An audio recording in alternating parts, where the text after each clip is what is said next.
नमस्कार, मैं हूं आपके साथ गौरव राजेंद्र। बुलेटिन की शुरुआत करते हैं। गौतम बुद्ध नगर में पुलिस कमिश्नर लक्ष्मी सिंह ने 10 नवंबर को सेक्टर 18, जिला बॉर्डर, बोटेनिकल गार्डन, एडवांट मॉल और परिचौक समेत अन्य भीड़भाड़ वाले प्रमुख स्थानों का निरीक्षण किया और उनके साथ अपर पुलिस आयुक्त doctor Rajiv Narayan Mishra, DCP Noida Yamuna Prasad, DCP central Noida Shakti Mohan Awasthi और डीसीपी ग्रेटर नोएडा साद मिया खान भी मौजूद रहे।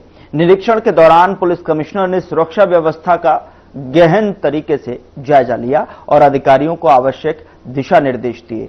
उन्होंने बॉर्डर, मॉल, बाजार, मेट्रो स्टेशनों, औद्योगिक प्रतिष्ठानों और संवेदनशील क्षेत्रों में सघन चेकिंग, पेट्रोलिंग और बीडीडीएस टीम और स्निफर डॉग स्क्वाड की मदद से सुरक्षा बढ़ाने के निर्देश दिए। पुलिस कमिश्नर ने अधिकारियों को आम जनता में सुरक्षा की भावना बनाए रखने और कानून व्यवस्था पर सतर्क दृष्टि रखने के लिए लगातार भ्रमणशील रहने का निर्देश दिया।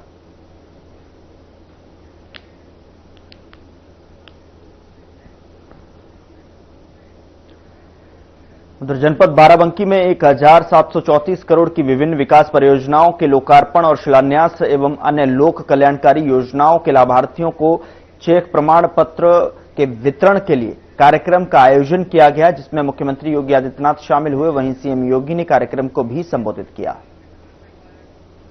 1876 में बंकिम चंद्र चट्टोपाध्याय ने रच करके भारत की स्वाधीनता के लिए एक मंत्र की रचना की थी, जिसने भारत की जन चेतना को जागरूक करने के लिए उसी प्रकार का योगदान दिया था।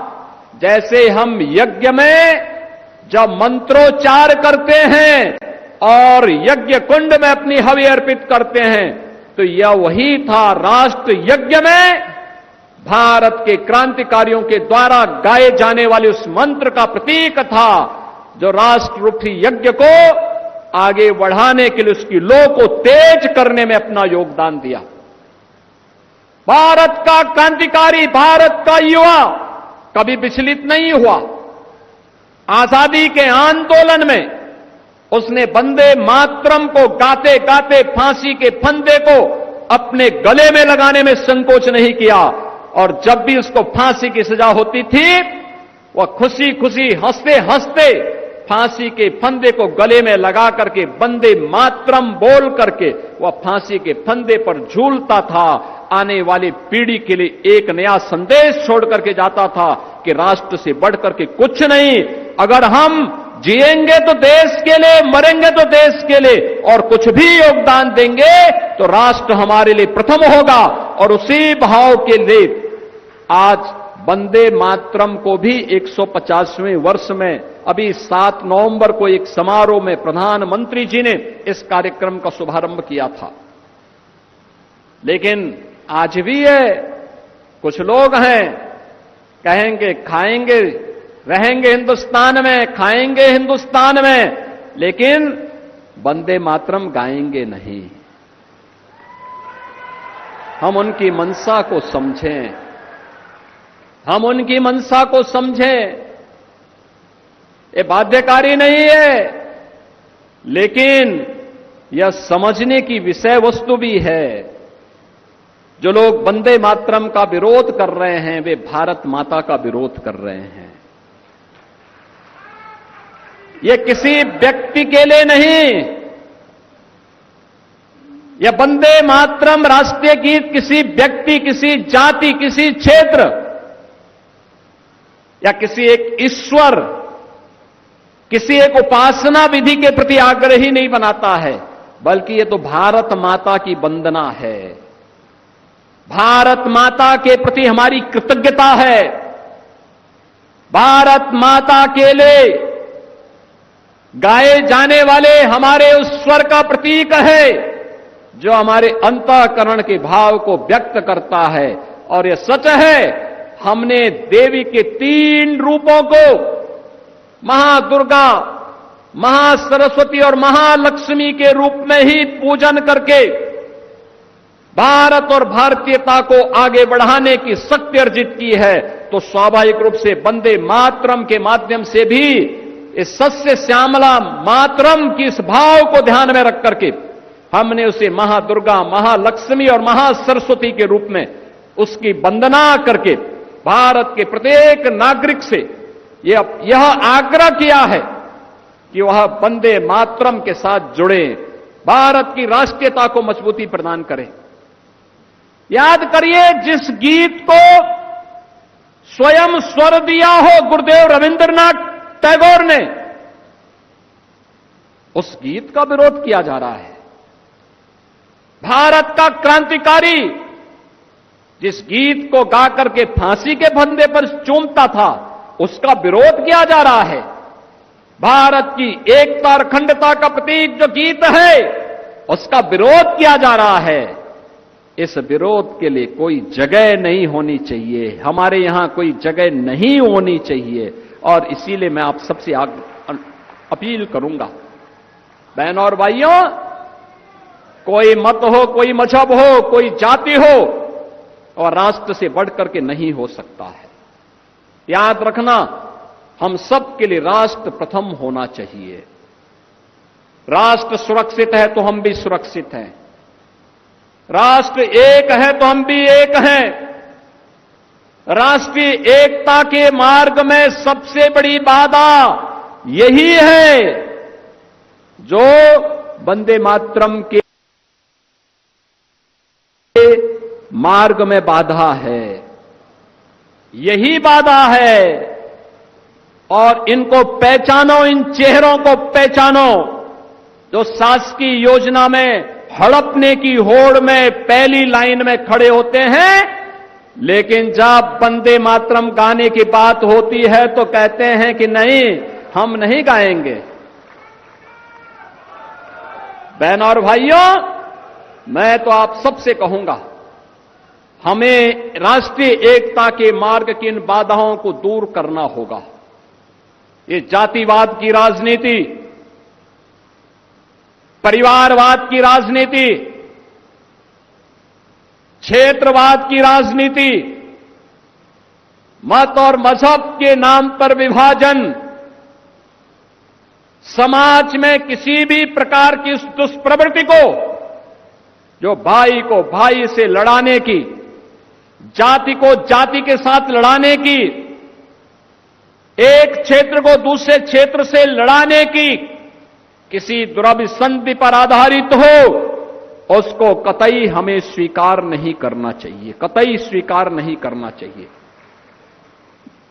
याद करना, है देश का इतिहास इस बात का गवाह है, और मैं बार बार इस बात को कहता हूं, ये जो देश गुलाम हुआ, ये ऐसे ही नहीं गुलाम हो गया था।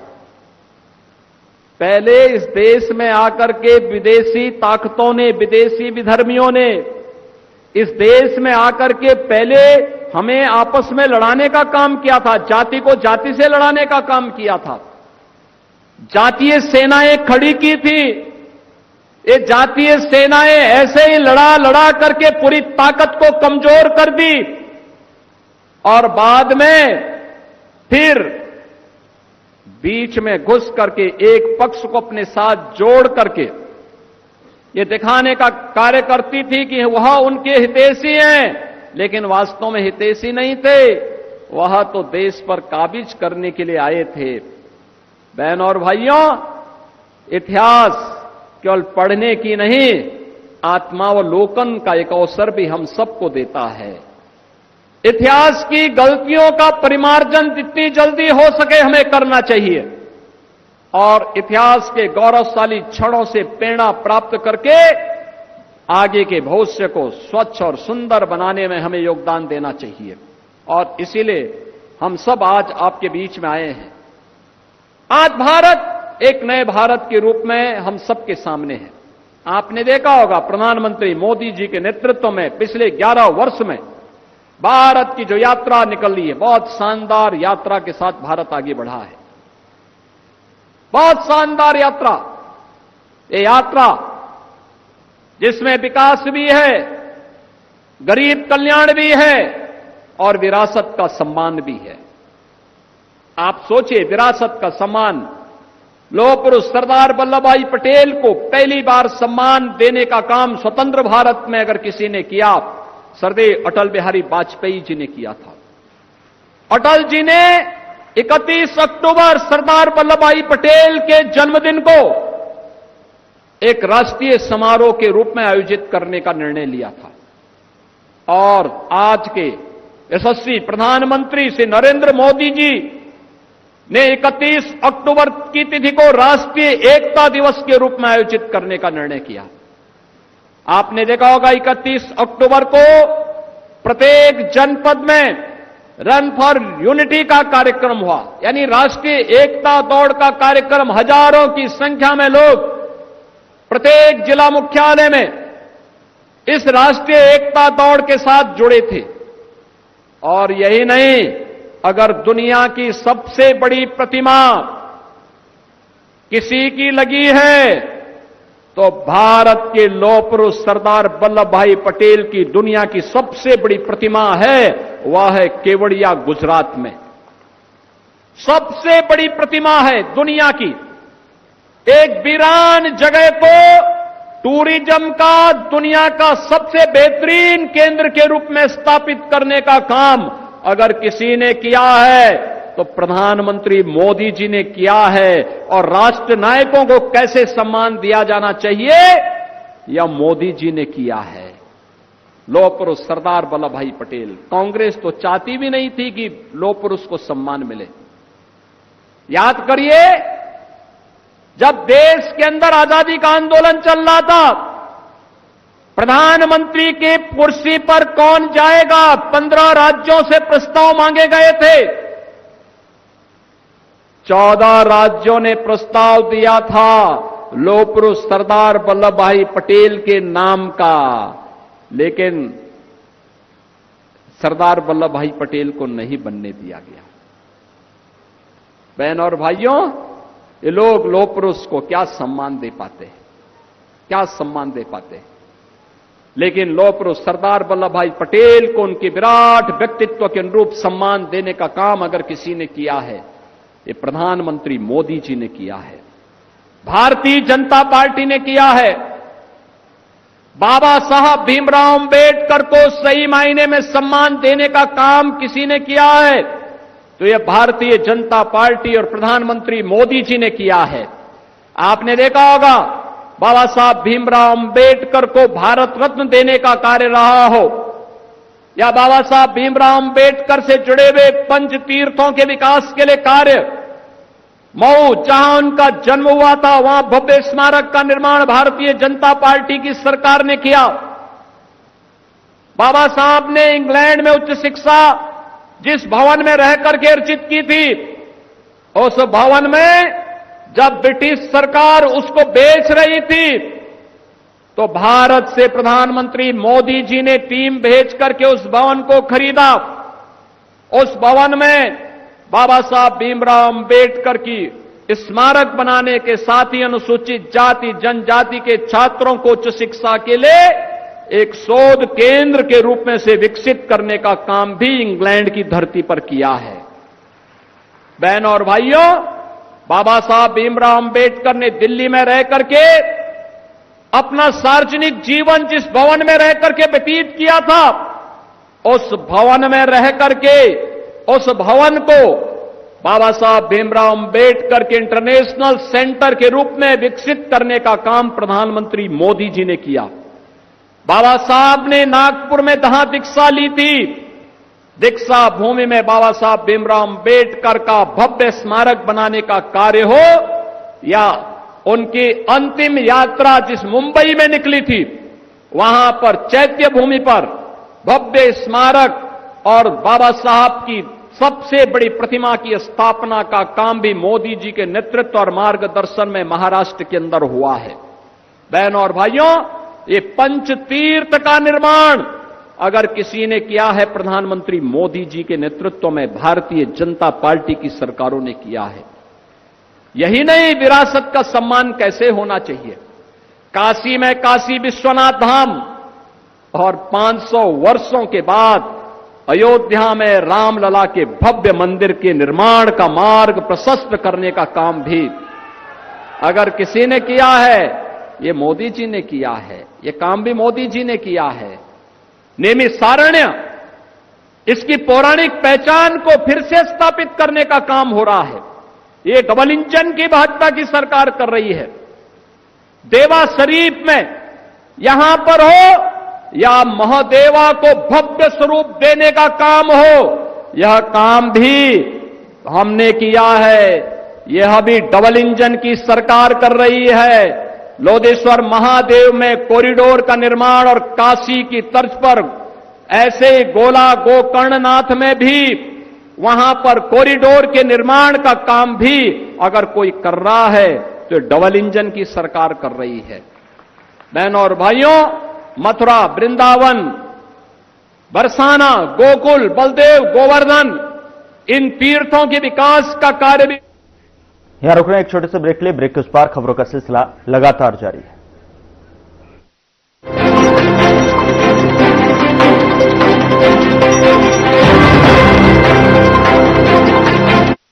लोग सेहत बनाने के लिए क्या क्या नहीं करते। जिम जाते हैं, कसरत करते हैं, काजू बादाम प्रोटीन के डिब्बे तक घोल घोल कर पीते हैं, फिर भी उनकी सेहत नहीं बनती, क्योंकि उनका पाचन तंत्र खराब है। और जब तक के पाचन तंत्र दुरुस्त नहीं होगा, वो जितना मर्जी अच्छे से अच्छा खा ले, उनकी सेहत नहीं बन सकती। इसलिए हमारी संस्था सन्यासी आयुर्वेदा ने एक ऐसी दवा का निर्माण किया है जो कि आपके लिवर को, आपके पाचन तंत्र को दुरुस्त करने का काम करती है, ताकि आप जो भी खाएं उसका पूरे का पूरा निचोड़ आपके शरीर को लगे, आपकी भूख बढ़े, खाया पिया सही से लगे, नया खून बने, हड्डियों में जान आए, वजन बढ़े और आप मोटे तगड़े खूबसूरत पर्सनैलिटी के मालिक बन जाए। सिर्फ 655 रुपए की पूरे एक महीने की दवा होती है और आप इसे घर बैठे 01145454545 पर फोन करके दवा मंगवा सकते हैं।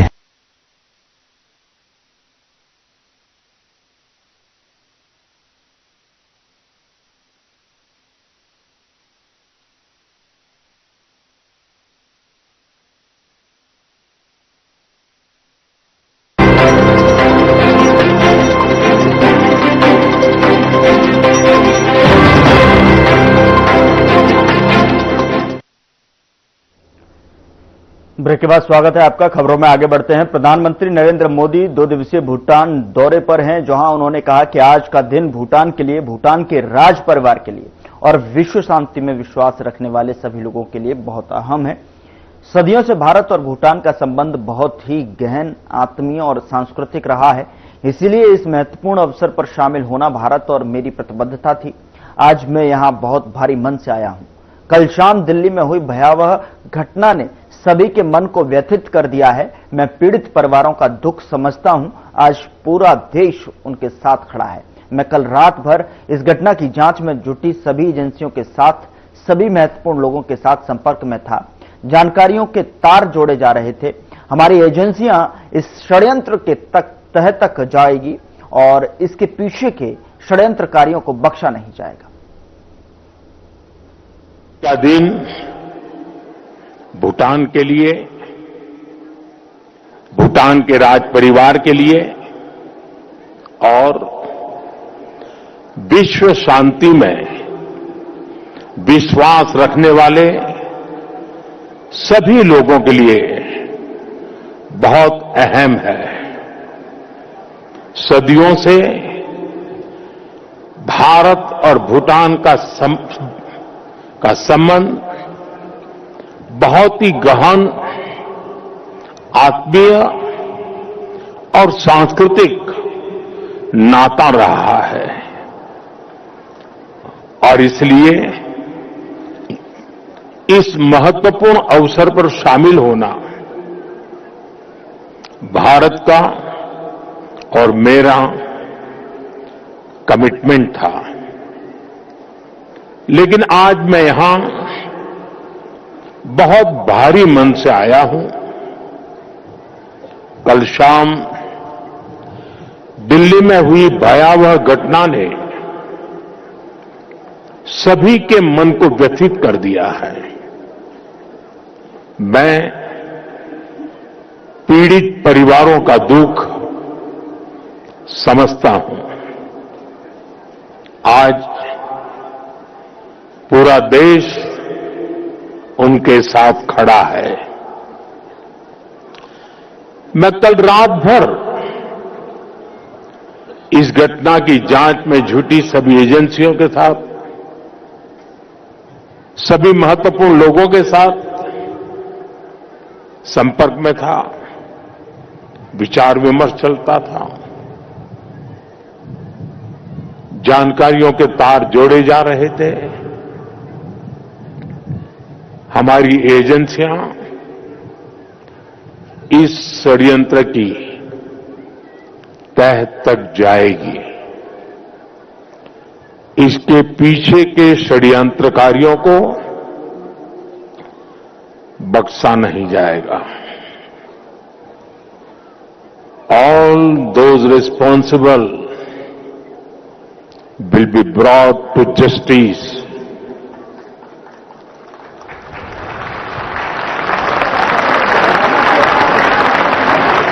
साथियों, आज यहां एक तरफ गुरु पद्म संभव के आशीर्वाद के साथ ग्लोबल पीस प्रेयर फेस्टिवल का आयोजन हो रहा है। दूसरी ओर भगवान बुद्ध के पिपरहवा अवशेषों के दर्शन हो रहे हैं और इनके सबके साथ हम सब his majesty the fourth king के 70वें जन्मदिन समारोह का साक्षी बन रहे हैं। ये आयोजन इतने सारे लोगों की गरिमामय उपस्थिति, इसमें भारत और भूटान के रिश्तों की मजबूती नजर आती है। साथियों, भारत में हमारे पुरखों की प्रेरणा है वसुधैव कुटुंबकम, यानी पूरा विश्व एक परिवार है। हम कहते हैं सर्वे भवन्तु सुखिनः, यानी इस धरती पर सभी सुखी रहे। हम कहते हैं द्यो शांति ही, अंतरिक्षम शांति ही, पृथ्वी शांति ही, आपः शांति ही, औषधय शांति ही, अर्थात संपूर्ण ब्रह्मांड, आकाश, अंतरिक्ष, पृथ्वी, जल, औषधियां, वनस्पतियां और सभी जीवित प्राणियों में शांति व्याप्त हो। अपनी इन्हीं भावनाओं के साथ भारत भी आज भूटान के इस ग्लोबल पीस प्रेयर फेस्टिवल में शामिल हुआ है। आज दुनिया भर से आए संत एक साथ विश्व शांति की प्रार्थना कर रहे हैं और उसमें 140 करोड़ भारतीयों की प्रार्थनाएं भी शामिल है। वैसे यहां बहुत लोगों को पता नहीं होगा, वडनगर, जहां मेरा जन्म हुआ, बौद्ध परंपरा से जुड़ी एक पुण्य भूमि रही है और वाराणसी, जो मेरी कर्मस्थली है, वो भी बौद्ध श्रद्धा का शिखर स्थल है। इसलिए इस समारोह में आना विशेष है। मेरी प्रार्थना है कि शांति का ये दीप भूटान के, विश्व के हर घर को आलोकित करे। साथियों, भूटान के his majesty the fourth king का, उनका जीवन, विजडम, सिंप्लिसिटी, करेज और राष्ट्र के प्रति सेल्फलेस सर्विस का संगम है। उन्होंने 16 वर्ष की बहुत छोटी आयु में ही बड़ी जिम्मेदारी संभाली, अपने देश को एक पिता जैसा स्नेह दिया और अपने देश को एक विजन के साथ आगे बढ़ाया। 34 वर्षों के अपने शासनकाल में उन्होंने भूटान की विरासत और विकास दोनों को साथ लेकर चले। भूटान में लोकतांत्रिक व्यवस्थाओं की स्थापना से लेकर बॉर्डर एरिया में शांति स्थापना कराने तक हिज मैजेस्टी ने एक निर्णायक भूमिका निभाई। आपने ग्रॉस नेशनल हैप्पीनेस का जो विचार दिया है, वो आज पूरी दुनिया में ग्रोथ को डिफाइन करने का एक अहम पैरामीटर बन चुका है। आपने दिखाया है कि नेशन बिल्डिंग केवल जीडीपी से नहीं, बल्कि मानवता की भलाई से होती है। साथियों, भारत और भूटान की फ्रेंडशिप को मजबूती देने में भी। फिलहाल बुलेटिन में इतना ही। नमस्कार।